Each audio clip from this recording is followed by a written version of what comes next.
Hello' বন্ধু বান্ধৱীসকল, মই বিহু চাব যাব ওলাইছোঁ বকলনি চাৰিআলি। আমাৰ ঘৰৰ ওচৰতে বিহু আছিলে। এয়া বেটি গান চাব হা।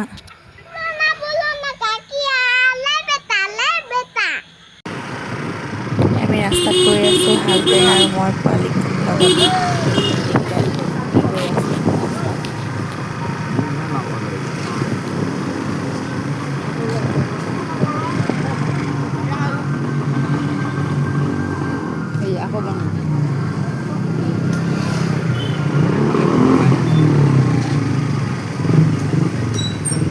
গেট পালোহি, মানুহ এটা পৰি গ'ল গাড়ী।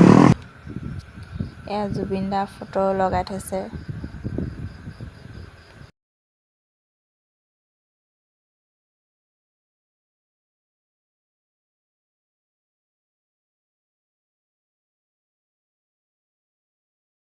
সমাজ হোক ৰাতুল যিশু গগৈদা, আমি ৰাতুল দাক মঞ্চলৈ আমন্ত্ৰণ জনাইছোঁ। জোৰদাৰ হাত চাপৰি হ'ব লাগে। ইয়াৰ পাছতেই আমাৰ মাজত উপস্থিত হৈছেহি আপোনালোকৰ আটাইৰে মৰমৰ কণ্ঠশিল্পী কুসুম কৈলাশ দা। এজাউৰি জোৰদাৰ হাত চাপৰি লাগে।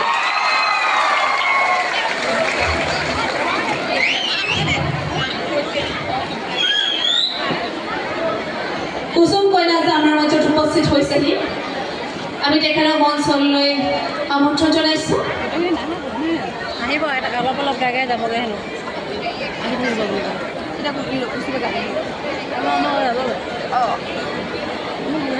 Finalists তথা runners up বিদিশা হাতীমৰীয়া। খুব কম বয়সতে তেখেতে সংগীত চৰ্চাৰে আমাৰ অসমলৈ গৌৰৱ কঢ়িয়াই আনিছে। ইয়াৰ পাছতে আমাৰ মাজত উপস্থিত আছে তপন হাজৰিকা দা। তপন দাক আমি মঞ্চলৈ আমন্ত্ৰণ জনাইছোঁ।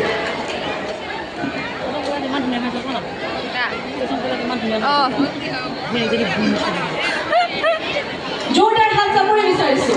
আমাৰ মাজত পলাশ দা, পলাশ ফুকন দা আছে, আমি তেখেতকো মঞ্চলৈ আমন্ত্ৰণ জনাইছোঁ।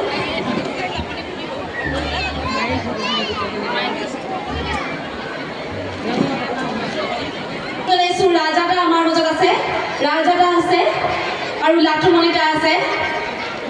লাটুমণি দা আছে আমাৰ নিচেই কাষৰে। আমি দুয়োলৈকে আন্তৰিক অভিনন্দন জ্ঞাপন কৰিছোঁ, আমাৰ মঞ্চলৈ স্বাগতম জনাইছোঁ। ইয়াৰ পাছতে কৃষ্ণমণি আছে আমাৰ মাজত। কৃষ্ণমণি বাইদেউক আমি মঞ্চলৈ আমন্ত্ৰণ জনাইছোঁ। কৃষ্ণমণি বাইদেউ জোৰদাৰ হাত চাপৰি বিচাৰিছোঁ। আমাৰ মাজত আছে বিজয় বিশাল দা। বিজয় বিশাল দাক আমি মঞ্চলৈ আমন্ত্ৰণ জনাইছোঁ।